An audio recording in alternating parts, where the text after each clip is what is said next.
Hi, y'all. I'm busy doing something. I'm expecting company anytime. I don't know when he's going to show up. Bobby, this is time for you to come walking up, remember? Hey, what are Hey. you doing? Hey, what are you doing? Good I hadn't seen you in 15 seconds. to see you. It was just wax. Okay. Well, I'll tell you what I'm doing, Bobby. I'm taking care of my tools. And tonight, I called and asked you if you'd help me on my show. Yes.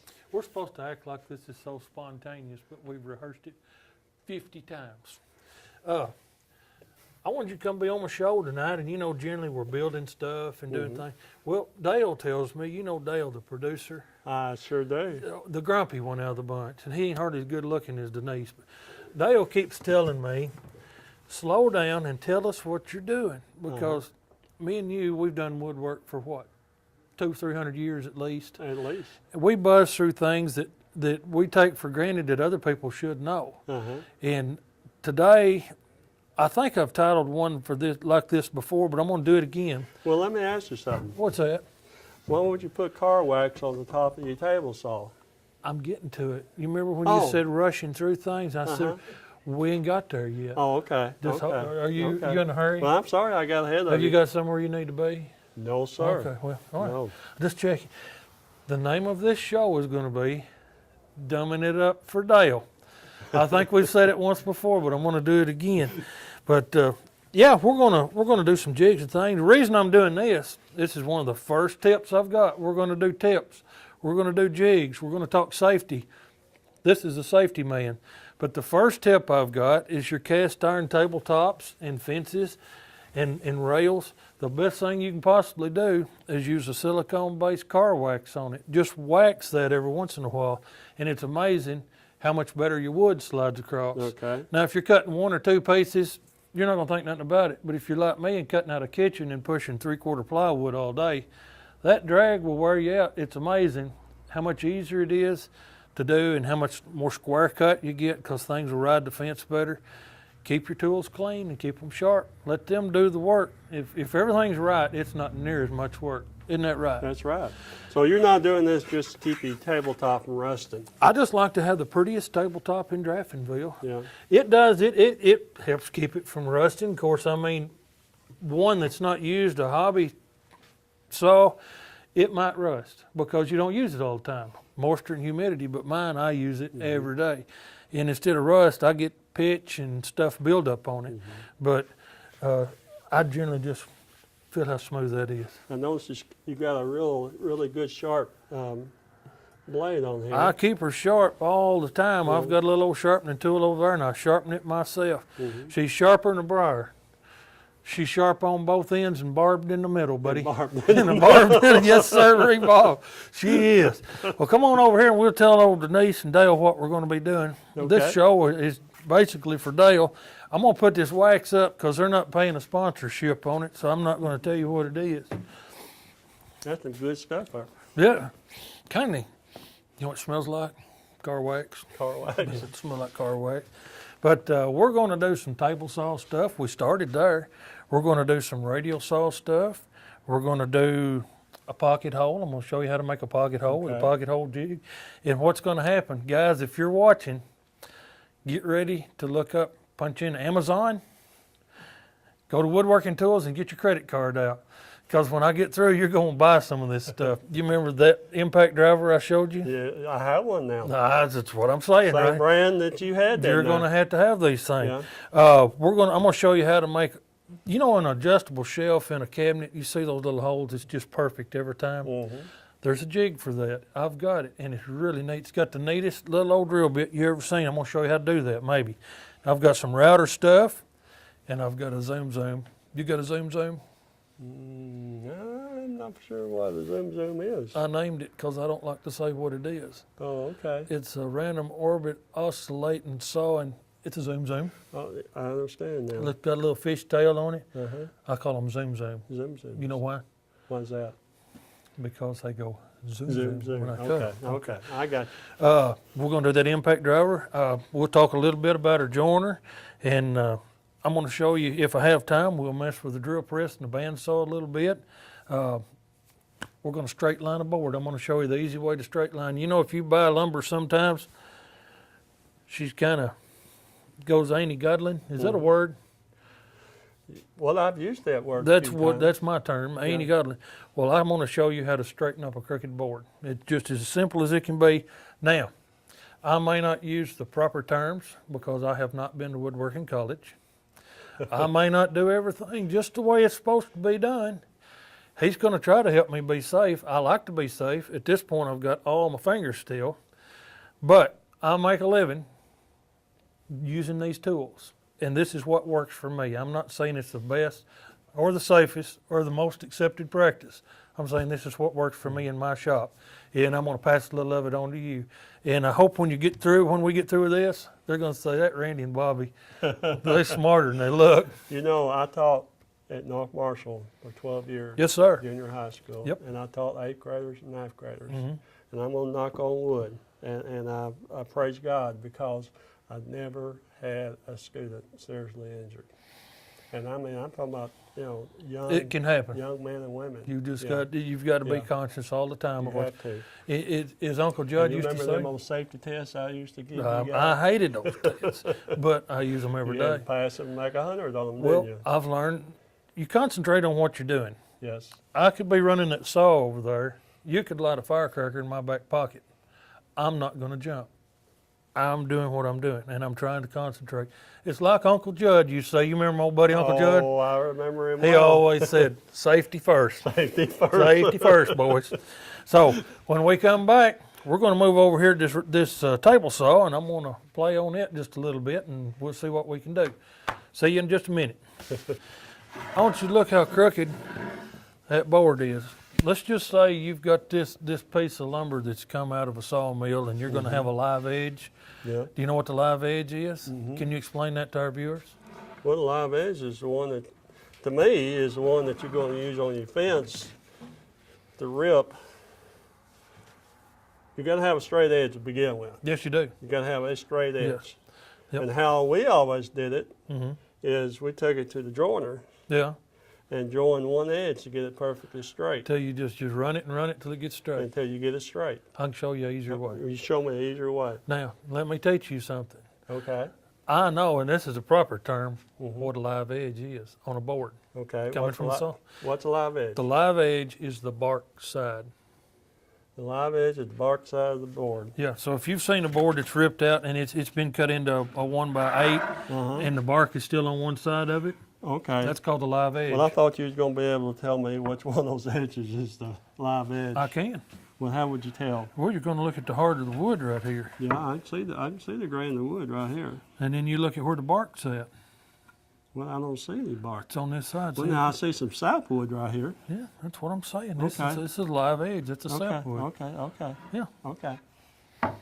Thought you had me, didn't you? Had different terms there, but you know, It's honestly, it's just called a live edge. And a lot of headed in the times same direction. in construction, they'll use that in cabin construction, in, mantles. For instance, if you're going to cut a cedar log and make a mantle, they'll rip the back side straight, but they leave the front side showing some of the bark Yeah, near it. uh-huh. That's the live edge of that board. Okay. Give it a go. I taught him something, did I? I'll have to look that one up. What? Well, He's you know, gonna- you have to fact check. He's going to go home You and do. you have to fact check. I'm the professional here, Bobby. Okay. You're going to tell me something. I'll man. go with you for now. I'm going to Google you here in a little bit too. Okay. First thing I want to do is I want to see your certificate. You said you was a teacher, but you didn't know live edge.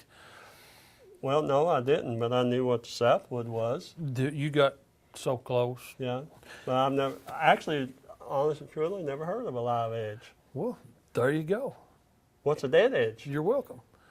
The live edge is the growing side of the tree. What's a dead edge? Ain't no such thing. Okay, Ain't no such thing. It's just a live edge. I just It's- asking. That's all. Bobby, I don't know. Hey, I am always game to learn something new. You're Me never too. too old to learn something new. You know, every time I think I know everything there is to know, somebody will come tell me Somebody- something else, Yeah, and I have to start all over. yeah. I about give up. Okay, here's what we're going to do. The objective is to take this board and make this edge straight. Now, when I buy my lumber, one side will be rough.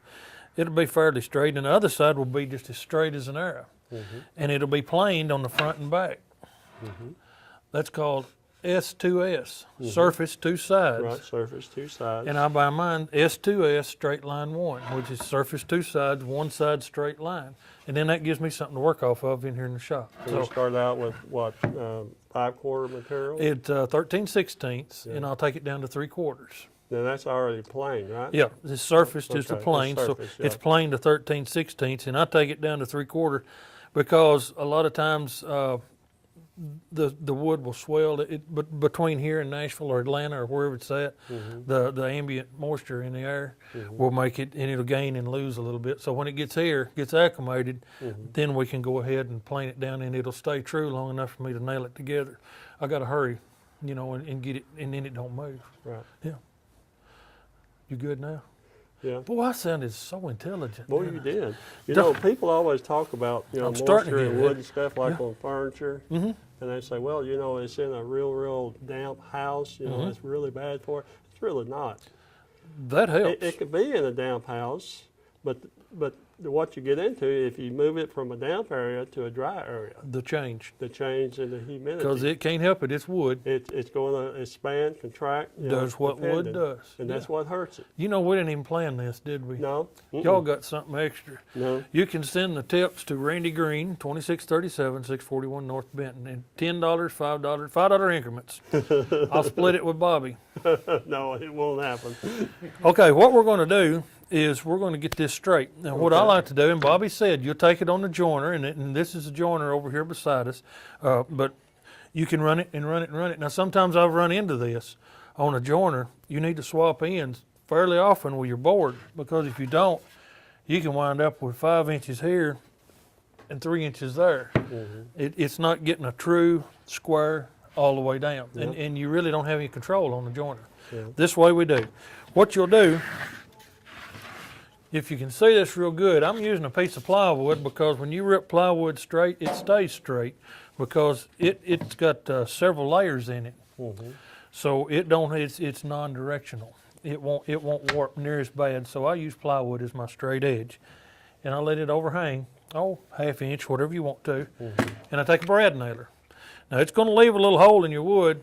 You squirt a little wood glue in there and sand over it, that hole goes away. You'll never know it's there. So we take a brad nailer.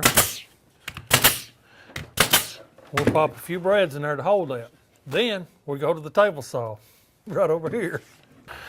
Bobby, how wide would you like this board to be? It can't be any wider than our most narrow point here. Well, So- if I was trying to get the maximum use, I would measure, 6 all and the way, 3/4. several places up and down. 6 3/4 is maximum. Okay. And then we've got how much is overhanging here. All right, it looks like you got about a half inch. So let's just set her on 7 inches. That's going to give us a little grace. Set your fence on 7. And what you're going to do, new camera. It's just like you just got here. I thought you'd been here the whole Now time. explain to the audience why we're not using a guard. The reason we're not using a guard, and that's a really good question, I'm glad you said that. Always use your factory provided safety equipment, always. But for demonstration purposes, so you can see the blade and see what we're doing, we're going to be real careful. Don't do this at home. Kids, don't do this at home. But we've got everything off of it so you can see what we're doing. And a lot of times you see your other wood shop shows, they'll do the same thing. It's for demonstration purposes only. This saw is not intended to be run without a guard. How's that? Okay. Now I'm going to check something else out. You go ahead. I'm just I feel like I'm going to mess up. I'm just going to point out some. I've taught you all this, Randy. I know you did. But it's been how many years ago? 20 plus. 20 plus. Plus. Okay. Yeah, but I got my safety I think glasses it's on. probably closer to 30. More. Yeah. Long sleeve shirts, Yeah. always roll those sleeves up. Don't want to never use gloves. Shirt tail end. Shirt tail in, rings in your pocket. I still don't wear a ring today. Now I am happily married, but I do not wear a wedding ring. He just come from the brew house. That's why he ain't got his ring on. I know it's what That's it is. because of my day teaching wood shop. No jewelry. Yeah. So I got to take that off too. Now I You won't know got when. safety glasses on. Safety I'm glad. glasses. I'm glad you got them on. Always wear them. Okay. You know what happens to old woodworkers? You get them bifocals down in the bottom where Oh. you can up close. Well, I didn't know you could even get those. You can, look at there. Ain't that something? Yeah. That's a hoot, ain't it? Okay, here we go. We got a lot to do. If we do this all night, y'all gonna be there till daylight. As Uncle Judd would say again, we're burning film. Yep. Okay, now, normally, and you won't be able to hear me talk, but normally I turn on my dust collection Mm-hmm. and it's noisy. Mm-hmm. Don't worry, D, it won't get you. I turn on my dust collector, but I won't, and again, this is for demonstration purposes. You got me wondering what I'm doing wrong now. I do this. Well, there's this one is- other thing that I'm going gummy- to check on. Okay, have I done it yet? I haven't seen you do it, no. Am I about to? Tell me what I'm about to do. What's that? You're setting the height of your blade. Oh, I do this all day, every day. I know that blade's going to clear 3/4 because about 2 hours ago I cut a piece of 3/4 with it. Mm-hmm. But the height on that blade is this where we want it, Bobby? Yep, Let's see. no more than a quarter of an inch. No, don't crank See? it up. People think you need to turn that saw blade way up so she'll cut real good. Well, now, if you cranked it all the way up, Mm-hmm. it'd be cutting more down. It'd be less of a kickback. That's exactly right. So why would you run it down here close? So I don't get my finger in it. Okay. If it was to cut me, if it's just up a 1/4 inch, it'll just take the dermis, Mm-hmm. the epidermis, Mm-hmm. and some of the mesodermis. So I don't understand all them terms, but I know what you're saying. You got layers, dermis, Okay, epidermis, okay, and mesodermis. okay. Okay, but that's why, and what you want to do, let me turn around where you can see. You want that to clear just about a 1/4 inch. Now, how you keep it from kicking back on you? Well, hang on with it. And stay out of the way. Okay. Well, you know, cutting. Bobby, you're killing I me. haven't been in the wood shop in ages. You hold a grudge from that first show, don't you? do. I knew No, I posted- no, not the first one. The second The one. second one's the one that got you, wasn't Yes, it? Yeah, no, I'm Yeah. sorry. with Batman. Bat Judd was bad. Y'all kept me tore up. Well, okay, I'm sorry. Well, you know, when you're ripping pine, Yep. a lot of times stress is built up. She'll in it. bind on you. And she'll bind on it, and she will kick back. Yep. And if you can feel it, and again, I overlook this because I do it so much every Yes. day. I overlook it. It's second nature to me. If I feel it starting to bind, the first thing I do is I don't let go. No. If you let go, you're going to eat it. This is a 3-belt drive, 220 motor. Is this a 5-horse? Yes. Yeah. And long I power. have held a board in here and smoked all 3 belts. I would not let go because it's going to hurt when it comes loose. It's like Junior Samples. He was laying out there in front of the cabin with Grandpa one day, and he said, "Grandpa, I'm laying on a bee." Grandpa says, "Is he stinging you?" He said, "Yeah." He said, "Is it hurt?" He said, "Yeah." He said, "Well, get up." He said, "No, I'm hurting him worse than he's hurting me." So he wouldn't get up. Well, anyway, don't let go. It feels like you're doing something wrong. Most important thing in the world. This tool didn't actually come with a switch, but there's a switch down here, and Bobby, you can see it. Mm-hmm. It's not a flip switch, and don't worry about, I'm not going to show it Oh, to yeah. you.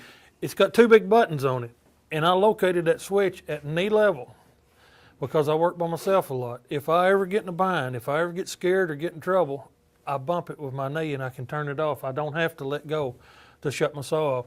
Same thing with the radial saw. A lot of them has the switches up on the front. This one did. I took it off and put it beside the handle so I can hit it with my thumb in a second.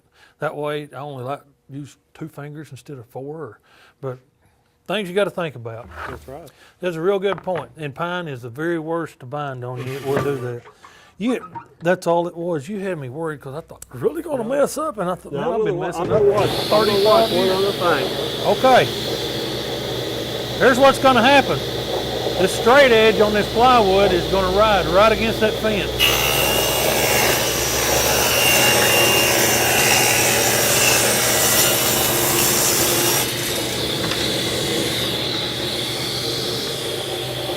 And after all of that talking and all that work, what we've done is we've made a crooked edge straight. And But I probably, I'll tell you something that you did. what did I I do? was watching you. What did I do? Well, you did good. Did good. But Pine. you probably done it so many times you didn't even think about it. What did I do? You did not stand behind that blade. It hurts when it throws pine knots You out. were standing over here to the side of it. I've cut literally millions of board feet of pine, white pine. Mm-hmm. The sound knots are the red ones. They ain't gonna hurt you. Those black knots, if you cut one in half, it's coming out. Yeah. And they hurt bad. So when I'm cutting pine, I can't help it. I just move. And another thing on the table saw, we're talking safety. There's a point in time you need this push stick. On a piece this wide, I'm comfortable not using it. Mm-hmm. My comfort zone, I stop at 1.5 inches. Mm-hmm. That's where I stop. But if you'll notice, I've put a taller fence on this. Mm-hmm. And the reason I did that is for my fingers to ride on it. Mm-hmm. And what I'll do is I'll straddle that with my fingers when I'm pushing through. That way my hand can't get pulled over into the blade. Well, that's a good I put that suggestion. on there for me. That's smart. And now you may be more comfortable over here. And on a good day, if I'm in a hurry, which I shouldn't do, I might go down to 1.25 inches. Most time, 1.5 inches is where I stop. And then when I start using my push stick, and you'll use it to push your board through. Mm-hmm. And if you'll look on this little push stick, Dee, can you zoom up? Tell me when you got a good one on it. This little old stick is cut all to pieces. Every one of those was a trip to the emergency room that I didn't have to make because of this silly little old stick right here. That's right. Think about it. And if you lose one of these, you can't get them back. They don't grow very good. But anyway, there's that. And then you just pop your board off, and you can, like I said, put a little dab of glue in the hole, sand it over, and they disappear. Mm-hmm. But we have straightened up a crooked board, and it's exactly perfectly straight. There we go. I Give can, it a I give it can a go. verify that. There, it is good and straight, ain't It's it? good and straight. Okay. Now, I'm going to give you a hammer. I'm going to let you get this board off here. We're going to do something else. Okay. You don't mind using a hammer, do you, Bobby? No. All right. We got a lot to do. You're going to have to quit jabbering so much. Think you can get that plywood off there? Well, it depends on how you want me to get it off. There's a couple ways I can do it. Just whatever you want to do. Huh? And I'll tell you something else, too, while we're standing here, before I forget it. This thing right here is my friend. Let's scoot it out. Oh, I see. This is the cheapest labor you'll ever hire. A lot of times you're cutting big pieces of plywood. I call it a dead man. I don't know what it's actually called. It's at work 24/7. It don't charge a dime, and it's always ready to go no matter when. And it comes to work every day. You're cutting a big board, you're having trouble holding it, build you a dead man exactly the same height as your table. And it will hold that for you way out there, and you can cut 8-foot pieces on it. Same way with this outfeed table. A long outfeed table will help when you're ripping a long piece from kicking down. And you got your cross. It'll cut. hold in the Okay. same thing over here when you get into a 4-foot piece. It does the same thing for you. Because you're a one-man operation. Well, I almost. My wife works out here all the time, Okay. but she's my adult supervision. Mm-hmm. And I need a lot of adult supervision. I do. But honestly, she don't run a lot of these big tools. She can and would. I won't let her. And sounds corny. This is honest truth. I couldn't live with myself if she got up in one of these saws and got her finger cut off. So I couldn't do it. Mm-hmm. If somebody's going to do that, it's going to be me. But she takes care of sanding and staining and bossing and sanding and bossing and staining and bossing. And I've told you before, if she's standing like this, it's hurry up, we need to get done. If she's standing like this, get to work, we need some money, the light bill's due. There you go. So anyway, there's You another cut a tip. lot of plywood too. We cut a lot of plywood Yeah. in the cabinets and things, and I have to learn how to handle it by myself. So work smart, not hard. That's And right. and you sit, and if it don't feel right, another good tip, if you're doing something and it don't feel right, stop. Right then, if it takes 2 days to figure out a better way to do it, quit then. Because you got that little fella sitting on your shoulder telling you this is a bad idea. That's what I used to tell my students. Yeah, if you lay off cigars, you won't have that problem there as much. But anyway, I always said, if you have a little voice in your head that tells you maybe you shouldn't be doing this, Listen. don't do it. listen. Listen to it. Listen, it's going to hurt. But always listen to your gut feelings, because it ain't going to be wrong, and the only thing it do is make you a little bit longer getting the job done. Stop and do it right, or stop and do it careful if you possibly can. Okay, I didn't mean to interrupt you hammering there, but I want to make sure and mention Well, this now, little fella here. You got a straight claw hammer. Now, if I was doing the carpentry work, I would just, Yeah. I guess I shouldn't do that here. What are you gonna do? But I'm just going to run that in there and pry it. Just but knock it off with the head of. I would probably. Are we mess- gonna have to dissect every blame thing we do in here tonight? Just knock the board off the board. Well, what'd you bring these out here for? I'm gonna pull them nails if they stick in Okay. there. Good Lord, That's how I would Bobby. do it. Now, what did I bring these for? Yeah. These is my favorite blue pliers too. Okay. I've had them about 15 years. I use them to pull those brads out. Like you said, you put a little wood glue on it, and when you Put a little sand wood it, glue you on fill it up. And what goes in there, I call it flour. I call it wood flour, not Wood wood flour, sawdust. And what goes in there is, okay. Now, we can set that back over there. I'm gonna put this over here and I'm gonna show you something else. I need that board, Which one? the pine board. The one you just cut? You wasn't paying attention, you was trying to outthink me. I said, put that over there. But it don't matter, it's okay, Bobby. Mr. Green, where would you like to have this at? You want me to tell you where to put it? Oh, I had a flashback, and it hurt the last time he done that, a lot. It's proper up there with the rest of my plywood scrap. Oh, Please. okay. Okay. Please, you got sir. a scrap pile here. Okay. Have you ever used a taper jig on a table saw? A what? A taper jig? To cut a taper? Yes. I've got a good one. Okay. Had it for years. This is another thing that you can get on Amazon, I'm sure. This is a taper jig. It looks rough because it's got a lot of lacquer on it. It's been hanging down there where I lacquer. But if you could read it, right here is the degrees of the angle that you're going to be cutting. And what I use it for more than anything else, used to when we did a lot of pine, is you remember the old two-piece tapered pine legs that you build on tables? That's what we use this for mostly. And that's for demonstration purposes. I'm going to cut this off a little bit because long ones are boogered. Okay. But I'm going to show you how this taper jig works. You just loosen the wing nut and you can change your angle and you can make whatever taper you want to. And these are really inexpensive. And I haven't tore that up yet, but maybe I will here in a second. We'll see. I'm just going to cut this off.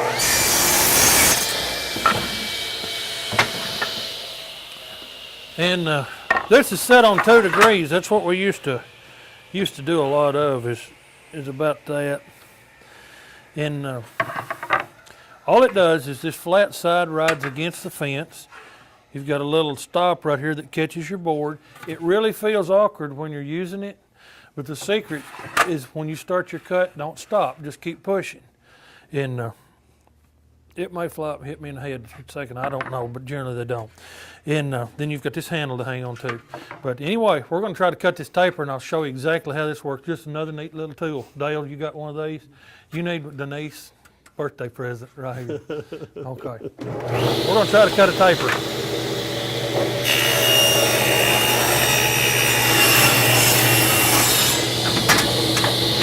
That's all there is to that. That was quick and simple.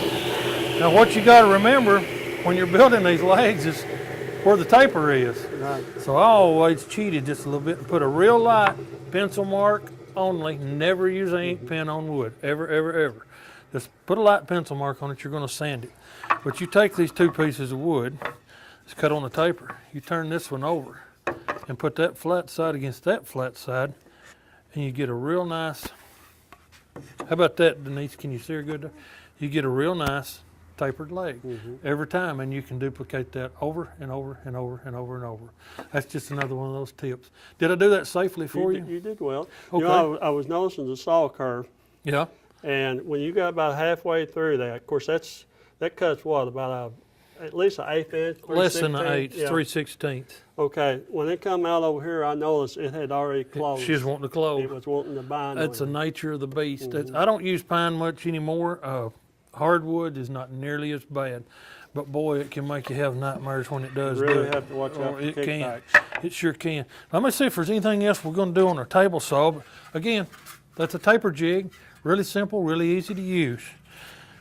And if they want to sponsor me, the Taper Jig Company can sponsor me too. Okay. Well, actually, no, we're done on the table saw. I Okay. just made a few Well, notes. I'm going to throw this in. Go right and, ahead. Throw it at me. I'm going to throw in a little bit of advertising. Go ahead. I keep up with your work on Facebook because you put a lot of your projects on Facebook Yep. that you build for people, and, I do. and you built a lot of interesting things. I have. Some of them have kind of surprised me, but the one thing I've noticed. What's that supposed to mean? Wait a minute. Well, What do you mean it the surprised bar you? out of the beer barrel, Oh, or not beer barrel, but whiskey. whiskey barrel. The bourbon barrel. That was great. What I built Oh, that for Dinger. that- You know Dinger. Built that for you. Well, I thought it's the project surprised you, not my work. Yeah. No, not your work. Your work is first class. Thank you. Let's clarify that. Now go ahead.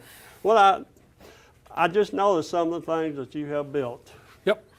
and the quality of your work, Yeah. and I, that makes me feel good that maybe Wow. I had a little input on teaching you a little about woodworking, and you were just a young fella too. I was always good looking though when I was little, wasn't I? Well, I'm not going to go that far. We're not, Well, I thought we was on a roll, man. we're not going to Go push ahead it. and try. Well, But I I appreciate remember, that. I remember your mom, I remember your dad, I remember your the craft store down Yep. here at Draftonville. It's all I've and- ever done all my life. And that's all you've ever done. And, But you've gotten up to building quality furniture. We built a lot of kitchen cabinets. And we what did a lot of stuff. people don't understand on that, I had a gentleman, and he's probably going to come down and talk to you to build a bar for him. Yeah, well, And the commission reason check will why be in the mail. is because I told him, I said, you're going to pay a little bit more money, but you're going to get a whole lot better quality. You're going to get a first-rate wood, whatever you want to build it out of. Look in the camera when you're saying that. Okay. But I appreciate that. I I'm just honestly really do. impressed at how far you've come. Well, But I know you started out building kitchen cabinets here. he's embarrassing me now, Mike. I know it. Dadgummit. But I bragged on y'all I just teaching. noticed some of the custom work that you have done. I mean, you can build Well, anything. you do it all day, every day, and it seems like you learn every time you do it, and it gets easier and easier and easier. And I appreciate the compliment. Well, okay. Honest, that is probably one of the better compliments I've ever had in my life, is have my teacher brag on my work. Because most teachers I ever had, they didn't brag on my work at all. It took me 35, 40 years to get him to brag on it. But I appreciate that. Well, But I mean, the more you do it, the better you get.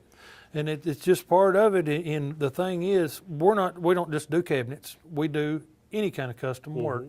And by doing that, you learn a lot of different things, a lot of different techniques. the little cabinet that you built for somebody that had all the little drawers in That it. thing drove me Huh? nuts. It just drove me That nuts. was awesome. I know it was, but golly, I didn't charge near enough for that thing. Well, I knew you had a lot of labor in it. But, sometimes you got to experience what kind of price do you put on it. I mean, you learn on the first one. And the other things that I do, there's an old guy said one time, "He that tooteth not his own horn, it shall go untooted." And I'm sorry, but I've got to toot just a second. And I don't mean to. But just like this Christmas, for instance, when I sat down at Christmas with my family and we was opening our presents, doing all of our things, you know what I was thinking about? Dale and Denise's granddaughter, because they had me custom build a toy box for them with her name on it, a special inscription on the inside. And I was able to sit and think, that little girl is opening that, she's going to have it forever. When we're gone, Dale and Denise is gone, and she's got grandkids who're going to say, "Look what my grandparents did for me." And I got to be the one to make it. Yeah. And to me, a friend that asks you to do work for them is the best compliment in the world. It honestly is. But I appreciate that, and my horns, I'm through tooting One my thing I horn want now. to add to that, now that you said that and talking about the little toy box you built, I have students, former students, I mean, I'm talking back in the mid-'70s, who Yeah. come up to me and, Way back yonder. I've schooled guys that cabinet, that little curio cabinet that I built to your class. It's Yep. hanging up on the wall in my mama's house, Yep. and she just thinks that's the grandest thing in the world. My And I mother's mean, that's been, golly, 40 years. plus. My mother has got the set of bookends and on her shelf that I built in your class. I'll guarantee. Dale, did you ever finish anything while you was in there? Lamp, Still got it? still got it. There you Oh. go. See there? See there? It's sitting in our house. See, and that's the thing about being teachers, guys. You give people something that nobody can take away from Well, them. yeah. When you get it in here, can't nobody come get it. That's right. That's what I always told Scotty when he was teaching music. I said, "You're the luckiest man in the world. You're giving people something that nobody can take away from them." That's right. Are we through? Yeah, okay. You embarrassed me a little Okay, bit, well, but I really appreciate that. I want to throw that in Thank because you. I've been impressed with what you've been producing. I am impressed, Bobby. Yes, you have. Well, I'm ready to die now, folks. Just dig a hole. I don't know. There's nowhere to go but down from here. We're through with the table saw, and I want to do a couple things over here on the radial saw. I need to rip one of these boards down. If you don't Okay. mind, I'm going to cut it down just a little. We're going to need a couple pieces to mess with. Probably going to use a push stick on that.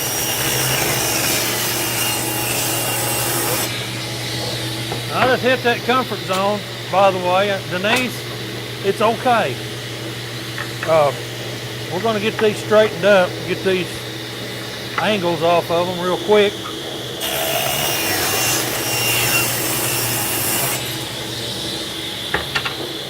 And we talked about that push stick, so I guess I better use it for them, hadn't I, Bobby? We'll take one down to 1 inch. Always get it started. Stop with my cut. Follow through with the push stick. And I just did something you're not ever supposed to do.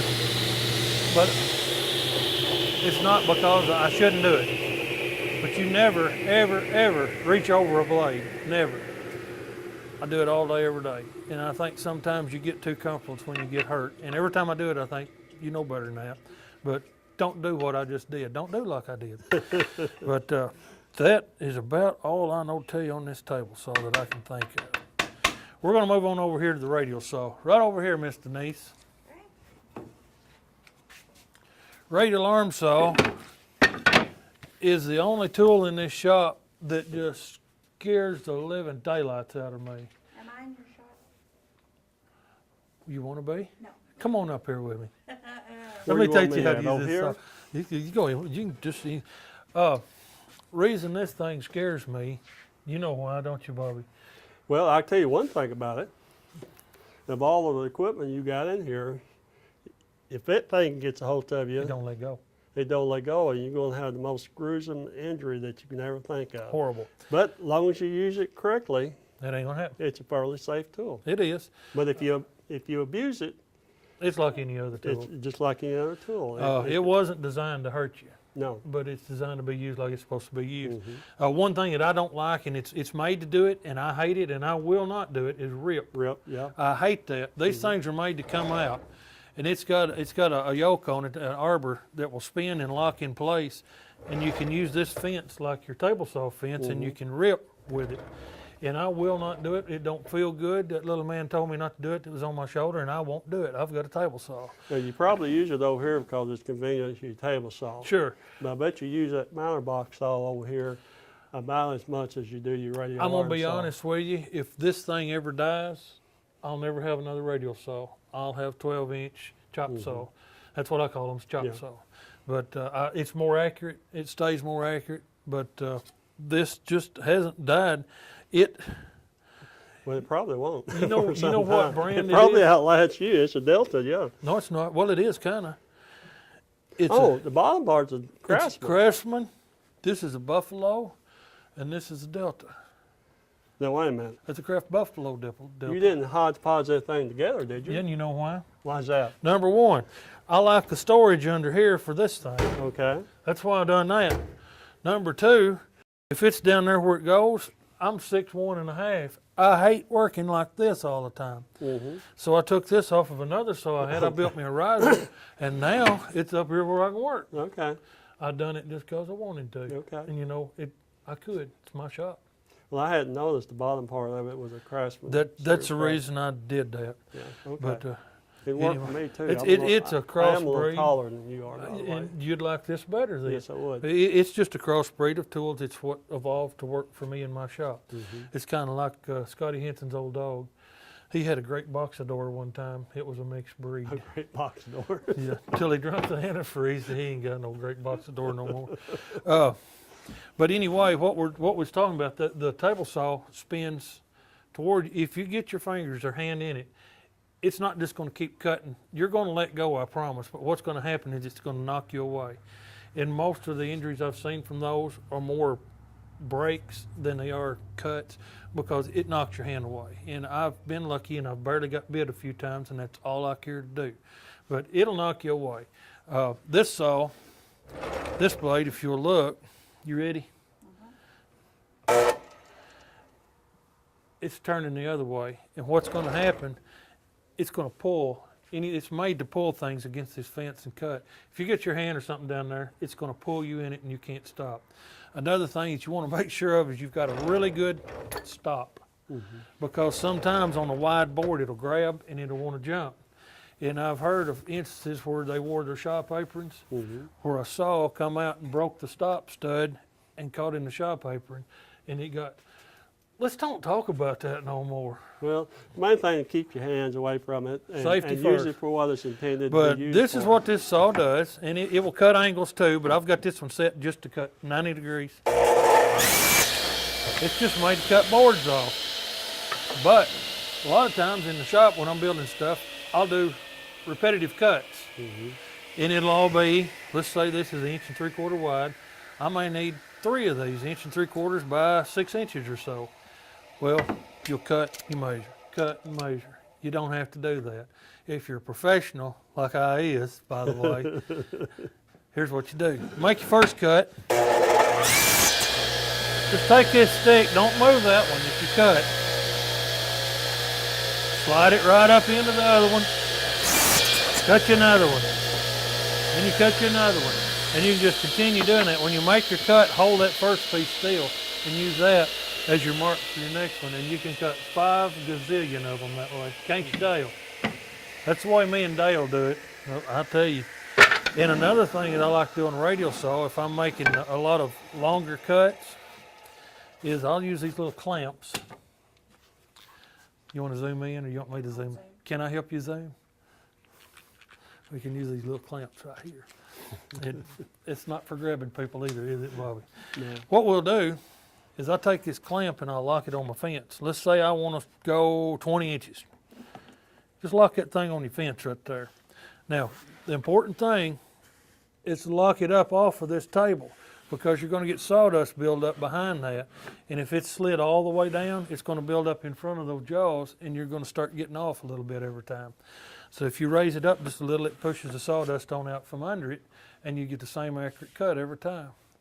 Denise just had an aha moment. And she said, I didn't know that. But you can use this stop. Now, when you're using a stop like this, never hold from the drop side, the side that's falling off of it. Because if you do, you're apt to put a little pressure towards the blade and things go really south really, really quick. Trust me, I've done it. So what you want to do if you're using a stop like this is you want to hold it on the side of the stop. And then you can just make your cut. Bring another one in. Same thing. You can do it all day long and they're all the same. You don't have to measure but one time. And what did you teach me if I'm pricing my work? Time is money. Time is money. So if I can save 30 seconds here, 30 seconds there, or 10 seconds, if I save an hour over the day, I've made an extra hour's worth of pay by using my noodle. Or as Uncle Judd used to say, your kidneys, boy, use your kidneys. But anyway, that's a couple of things. I don't know if I had any more I was going to tell you about this saw or not. Radial saw, I got a list. I've been thinking on this a while. I woke up last night, 3 o'clock in the morning. I said, oh, there's another one. Not really, but it sounded good. That's got it. Let's take a short break. We're going to move around a little bit. I'm going to show you some more stuff. See you in a minute. Hey, Bobby. Hey, what's going on? I'm going to drill a little bit. Okay. You ever heard of pocket holes? I sure have. I'm going to use a pocket hole jig. This one's made by Craig. I know there's others, but I really like the Craig jig. And they make a lot of jigs, and if y'all want to send me something for endorsing you, send it to Bobby or Randy, or send 2, and we both get 1 apiece. There you go. But what this is for, you make a pocket hole, and you'll see what kind of hole it makes, and it's for joining boards. I use it on face frames a lot for my cabinets. That's how I put them together. It's really good. You can use it on a 45, cut a 45 and make picture frames with it. Okay. Or you can just butt joint boards together for a tabletop. But it's basically, you drill a hole that goes makes a flush mount screw. It goes below flush, don't stick up, and you can make a conceal. Now, what's with the odd-looking drill bit? Well, Bobby, that was that big around all the way to the bottom. You just wore it out? I've used it so much, I've wore it down to a point, down to the nub down on the bottom of No, it. you expect me to believe that. No, what all? Okay. There's parts to this bit. It's called a step bit. Okay. And what it's doing right here, the main hole for the screw head and everything, and they make plugs that go in there, is a 3/8 or it's bigger than a quarter. But this is the pilot hole. And what the pilot hole is going to do, it's going to go all the way through your wood so it keeps it from splitting out when you pull it together. Mm-hmm. But you've got to have a step bit that will drill a pilot hole ahead of it, and then you've got your main hole. And this is a stop collar. You use a hex wrench on that, and you set that stop collar so it just passes through the end of the wood, just barely does. Makes a little dimple. And that's what that is. Okay. You better now? You knew that. You just asking Yeah, for Bobby. He knew I that. kind of did. Yeah, he knew that. And this is the way you tighten this up. My wife can't do that. She said, "Will you come get that bit out for me?" All this is adjustable for the thickness of your wood. Mm-hmm. You've got a set nut on here that sets it for that depth. You notice it's plastic, but inside this plastic, it's got a metal sleeve. Mm-hmm. And that way you're not wearing your plastic out. Right. And it's marked. You can drill 1, 2, or 3 holes, whatever how you want to do it. I'm going to drill these 2. So we clamp her in there, and Do you happen to know what angle that is?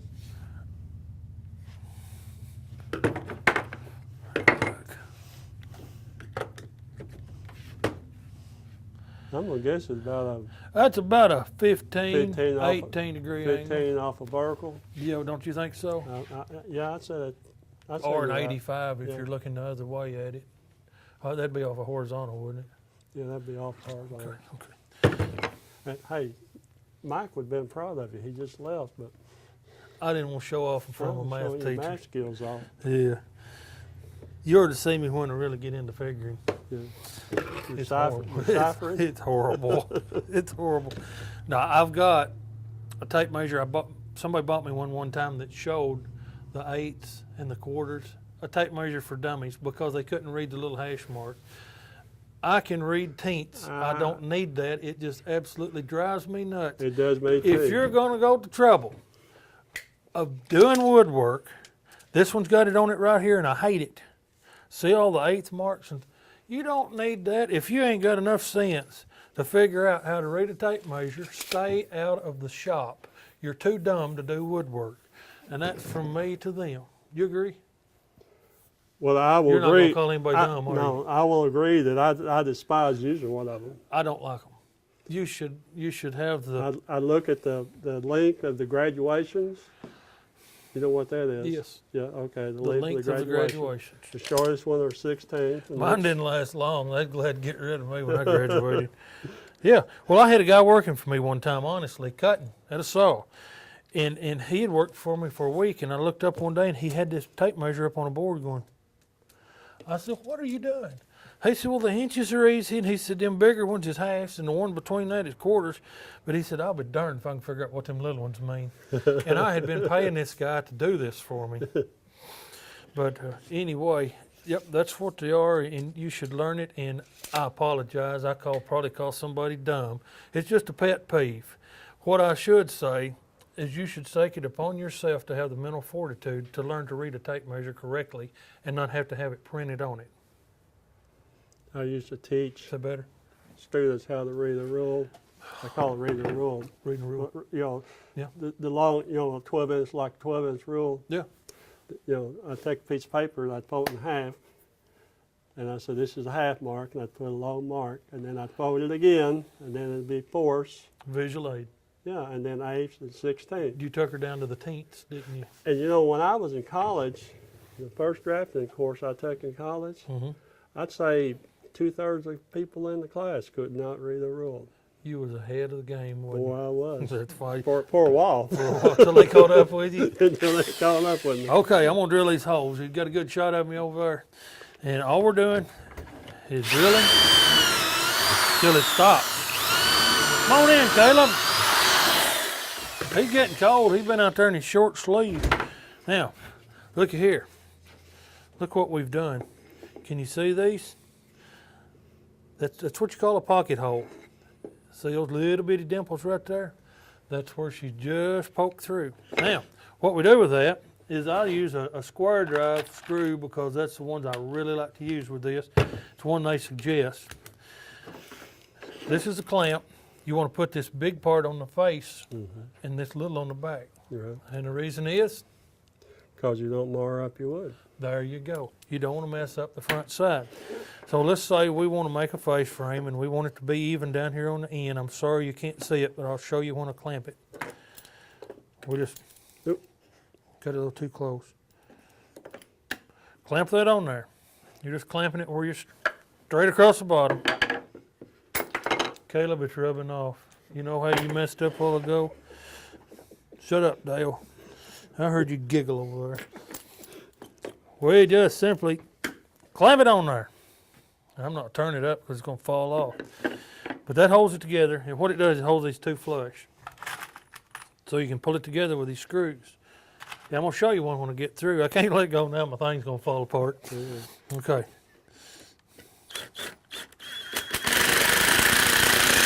And see, even though that walked out, it all held in the same place because it's holding them flush. Don't panic, it's not a big deal. It happens to me all the time. Now then, look at that. Isn't that a nice little butt joint? And it'll hold just as strong as the wood will hold. And these screws, first off, they're a number 2 square drive screw. Second off, they've got a real aggressive thread on them. And then it's got a cutter. You really can't see it in there, but there's a slice down through these threads that actually cuts, and that's for hardwood. So when you're drilling in your hickory and oak, it's supposed to, according to the paperwork, cut through it and drill its own pilot as it goes. What it does in hickory is it splits it out anyway. And the way I take care of that is I'll chuck up one of these little bitty bits that's smaller than the shank of that screw, and I'll drill through those pocket holes and drill me a pilot first, and that takes some of that out of the way. It's a relief cut, basically, an inside relief cut, and then I can run this through and it don't split out. But anyway, that's the pocket hole jig, that's the clamp, that's the screws, that's the way she works. Do you use that for your face frames on your cabinets? All my face frames on my cabinets, be real still. Don't move. I'll be right back, I promise. I've got some over here, cabinets that I'm working on right now. This is for a customer. Boy, if I trip and knock your light down, you're gonna be mad, ain't you? This is actually a cabinet that goes over the fridge. It's what I call a fridge cabinet. And it sits like that, but if you look on the back side, there's your pocket holes. And I use it every day out here in the shop all the time. And Now, does that take the place of having to use any glue, or do you use glue I as never well? use any glue You on do it. not use Don't glue? have to.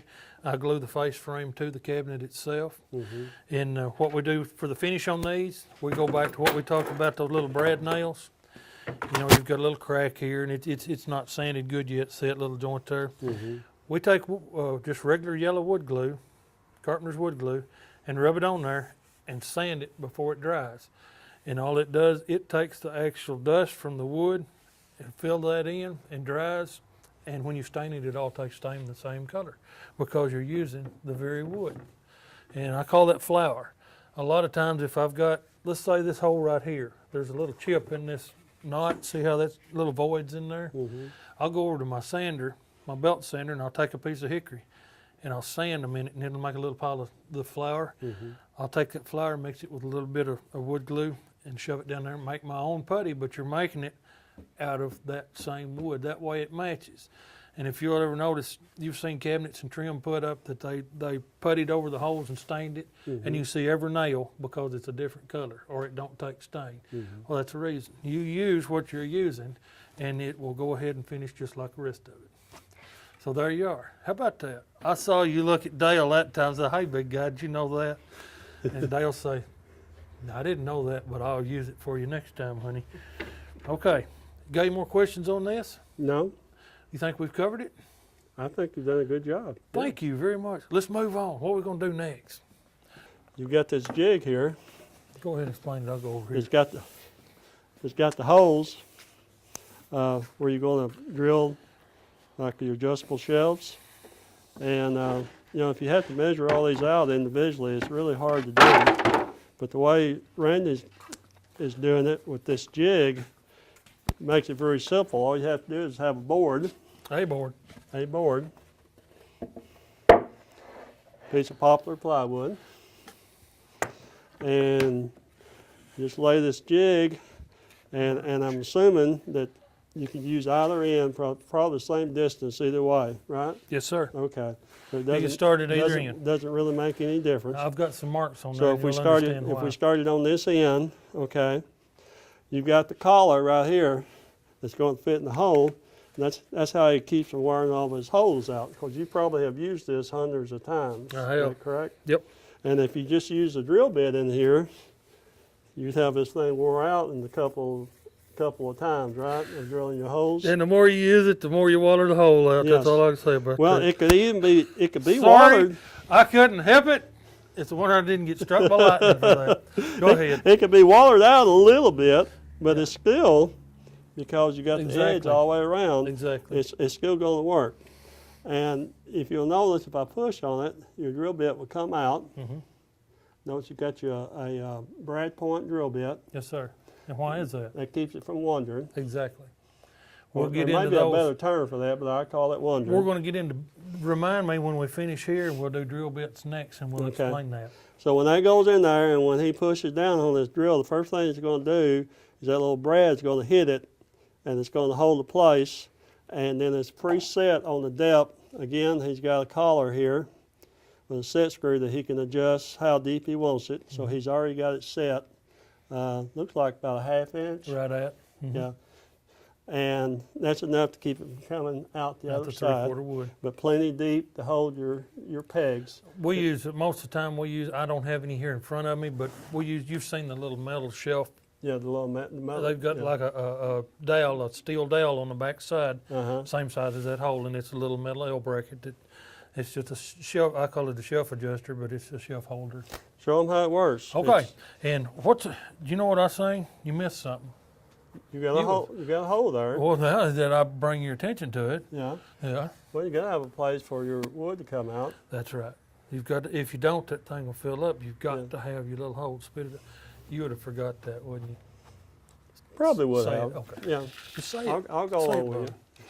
It's okay. It's okay. You got me a while ago, so I'm laying low for you now, buddy, before this show's I over. know you have a self-locking chuck. I do, Saves because, you a lot of time. well, I lose them things all the time. What you'll do is you start, and you've got two choices of how far in you want to go with it. Mm-hmm. Normally, I like to stay towards the outside as much as I can, unless it's a real deep piece, and then you can come on in. Right. You want to keep your support as much in the corner as you can possibly. But here's how she works. And generally, I don't do all of those, because who needs an 1.25 inch adjustment? I'll do every other one. Mm-hmm. But this is the way it works. I'm gonna skip 2. That's generally what I do. And that's what those marks are on there for, because you do about 1,000 of them and your eyes cross and you miss one hole and you mess the whole thing up. You've got to start over. And if you got a long board, what do? You just slide it down I and bring and I line it index up with your to my your first last- one Yeah, and I take off again. That's the way I do it. that's And pretty then, neat. see- I'll have to get me one of them. They are neat, I'm telling you right now. Boys, get your credit cards out and order one of these things. They're not that expensive. Now then, we're going to turn it around. We're going to do the other side. Oops, what happened? Because you see I'm skipping 2, I wind up with an odd spot there. Mm-hmm. That's what this other dot's for. When I go to the other side, one side is a slash, the other side's a dot. Dot, It works for me. I'm simple-minded. slash, dot, Slash dot. I'm simple-minded, but do what works for you. This is what helps me remember how not to mess it up. But you go to the other side, you go to your dot.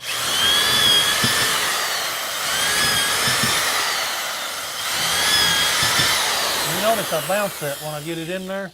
If you just drill straight in and straight out, a lot of times you don't clean all that stock out real good, and it might not show up until you're shooting lacquer on it, and it goes and spits that sawdust out in your lacquer.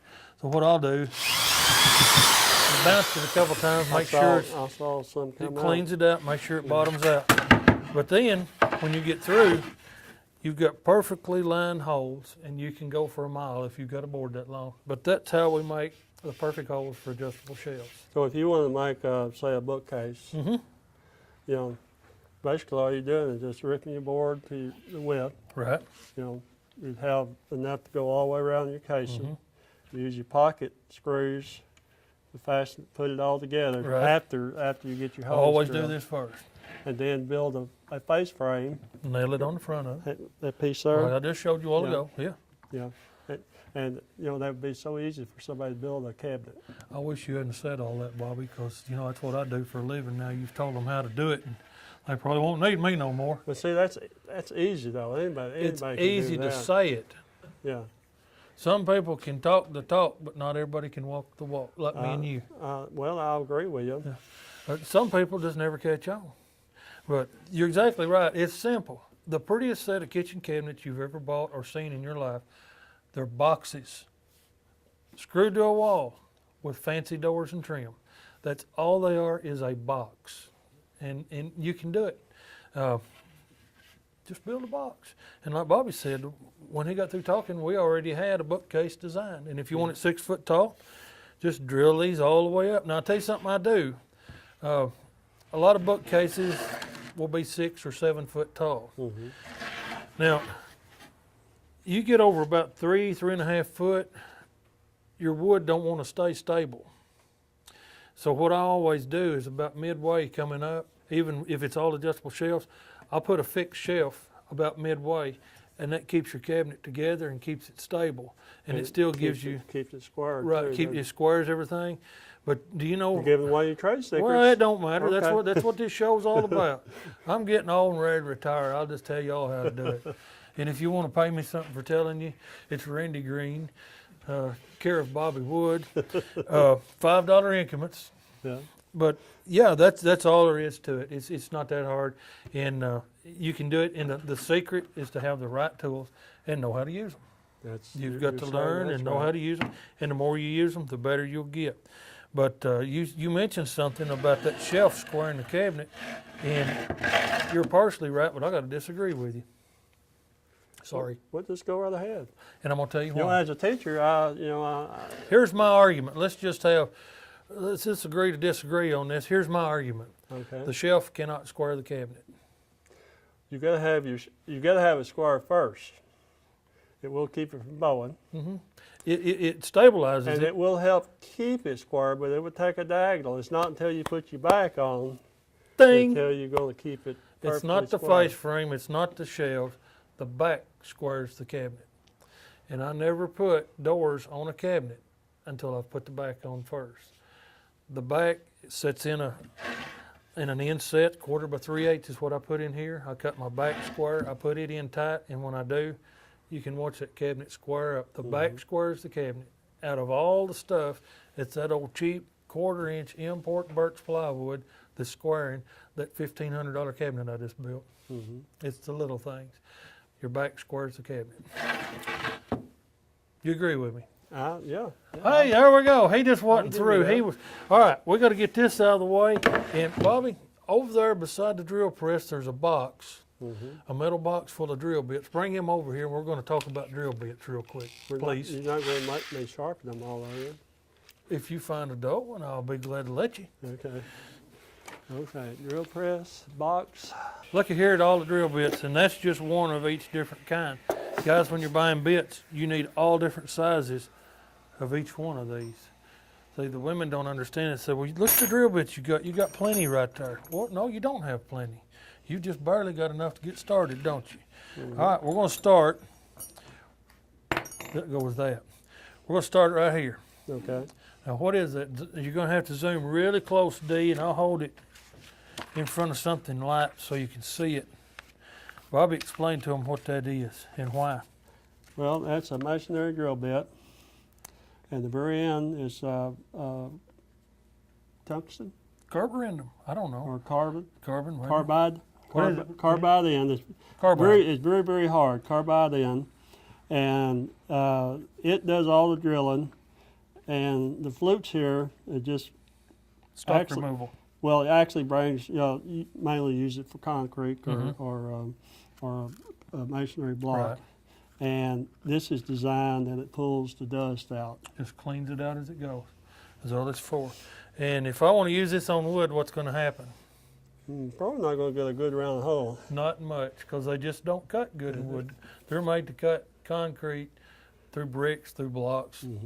That's why they call it a masonry bit. That's a masonry bit. Okay. And you'll use them a lot of times if you're wanting, let's say I want to build a wall, a dividing wall in this shop, and I've got this concrete floor. Well, I can't drive a nail to the floor, but I can take a masonry bit and I can drill through the sole plate on that wall frame into my concrete, and then I can take a special made screw called a Tapcon. I can take a Tapcon and go down into it, and it's made to tie into the concrete. And that's how you attach concrete and wood together. You can take two absolutely opposite types of wood and types of material and join them together if you know how and you got the right tools. It's all in the tools. You got that, Dale? Right. All right, buddy. Okay, what's this thing do, Bobby? Well, we call that a countersink. It's for screws. You got your pilot hole. That's for the. That's interchangeable if you want thread to it break in. it. Yeah, and then the next part is for the upper shank on the drill bit, and then your angle. If I remember, that's The bell. 60 degrees. Right at I it. think it's Yes, a sir. 60-degree angle. Mhm. And if you look at a wood screw, it'll be a Same 60-degree angle. So Mhm. once you drill this, then your wood screw will fit flush on your wood, or some of them, you can either countersink it Mhm. and put the screw below the surface, and then you have to use a dowel or something to fill the That's hole. what these come in different sizes, and the size is dictated right here Mhm. by the final hole that's made. And you can do a 1/4 inch, you can do a 3/8, you can do a 1/2 inch. But that's why you see a 3-piece set of these a lot of times is for different sizes. And now we're going to use this here in a minute. I'm going to show you this. You got to use a drill press, and then you have to use a table saw. But this is another. It goes hand in hand with that, except that's a 3/8 and this is a 1/4. Mhm. They don't go together, do they? This is a plug cutter. And what you do with this, you chuck it up in your drill press, and I'll show you in a minute. We're going to do it because it's really fun. And you just drill these down, and it cuts circles. And then you take your table saw and cut it off, and you make your own plugs and caps so you don't have to go buy them. And I'm going to show you how to do that here in It just a minute. matches the wood. And that it you're comes using. out of the same species of wood that you've got. You use an oak, cut it out of an oak board. But we'll use this sucker here in just a minute. All right, we got that. What about that old bit? What's the big deal with them things? What do you call them? Well, they got a lot of names, I call them a twist. but I call it a drill bit. It's just a plain Honestly. old drill bit. That's all it is. This one right here, it's got a funny point right on the end. Now, that's that brad point you was talking Yeah, about, that's, ain't it? that's a little brad point. What it does, it creates a little hole, and it allows you to drill a straighter hole. Mm-hmm. Keeps your bit from wobbling. Keeps it from wobbling around. You might, depending on your wood, just like this wood here, this is notorious for having a hard and soft spot. So if you were drilling right here you got your sapwood here, which was the outside part of the tree, and this is harder, this is softer. So if you were drilling a hole right here with this bit here, it would probably wander this way. But using this bit here, it won't move on you. You'll drill it straight. Brad point bits. There you go. Well, it's all coming back to me. Yeah, well, I won't charge you a dime for all that. We got these out of the way. Okay. All right, what's this funny looking thing here? Well, that has different names too. I always call it a spade bit Spade or paddle? or paddle. Yeah. Well, and it's made like a brad point. Mm-hmm. And then we've got it makes a lot bigger holes. Of course, it would be hard to get one of these old regular drill bits that big around. Well, that'd be very expensive. Yes, they would. And we can buy a set of these for $15. It'll go from a 1/4 to 1.5 inch. And you can sharpen them real easy because you've just got these edges right here. You can sharpen them with a file very easy. And what's the difference? This one is a Forstner bit, and it cuts a big hole too.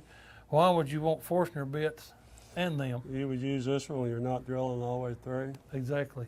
and you want a flat bottom. A flat bottom hole. These don't cut a true flat bottom. A Forstner bit does.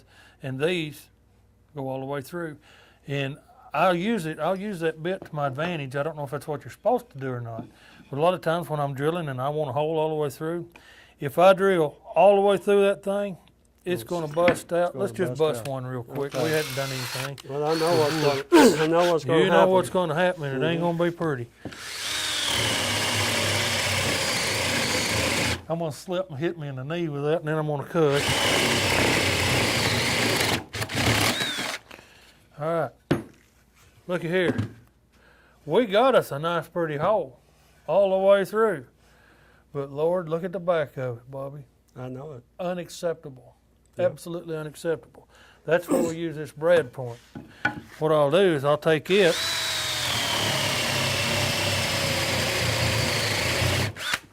Sorry. I'll take it and go a little over halfway through till I'm sure that I got through the back side. Then I just turn it over. And sometimes on the bigger ones, it'll hang up a little. Now then, this versus that. That's the way you use these bits to your advantage. That's a smart way to use them. And I think that's one reason they were built the way they was built, really. But they're cheap, they're high speed steel, you can sharpen with a file. So that's got that. Now, this goes with that. If you'll notice, there's a couple little keeper screws in there. If you need to drill really deep, if you want to go 12 inches deep, all this is an extension that you can put on any of these spade or paddle bits. And I've seen these extensions 3 foot long. Yeah. Remember when they used to make clocks out of the cypress knees? Mm-hmm. Well, they had to chase the wire up the middle of that old cypress knee. That's what they use as an extension. And you can take a short bit and make it 3 foot I long. know Just- electricians use those. a lot. Electricians use them a lot. You just keep on going with it. So that's what that is. And the Forstner bit is just like we said. It's going to drill a nice flat bottom hole.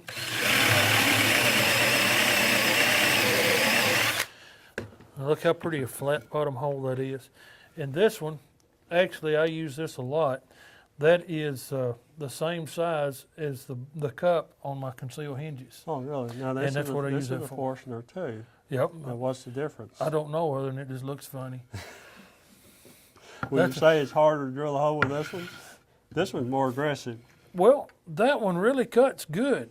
I mean, you'll get a good hole, yes. The only thing I don't like about it is it's got that point that goes so far down. Mm-hmm. That's a cutting little dude there, but I don't even know where I got it. I've got it. But that's just another type of Forstner bit. And these, like I said, we use these on our concealed hinges in places where you need a good, flat, flush bottom hole. Works real good. Okay, Bobby, this goes back to your day. Well, this one, actually I've got one of these hanging on my wall. It's got a big wooden handle on it. Mm-hmm. The same thing. Yep. But this one, well, I'll just say it like this. Okay, go ahead. You use it with a bracing bit. Yes, sir. That's one way of using it. You know, the old days. Mm-hmm.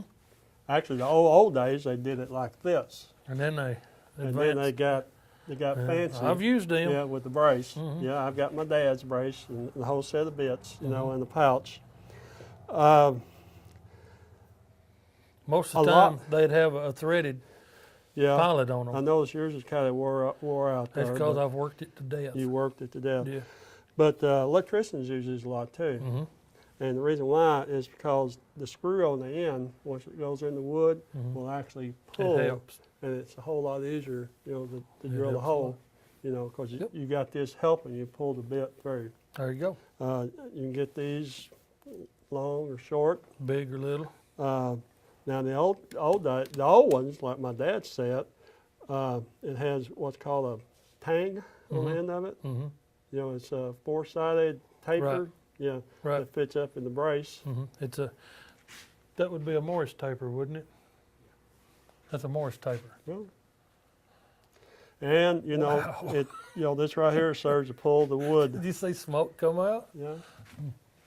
Well, I'm just proud of you. All this knowledge you got in the head of Well, yours. between me and you both, there ain't a whole lot we don't know, is it?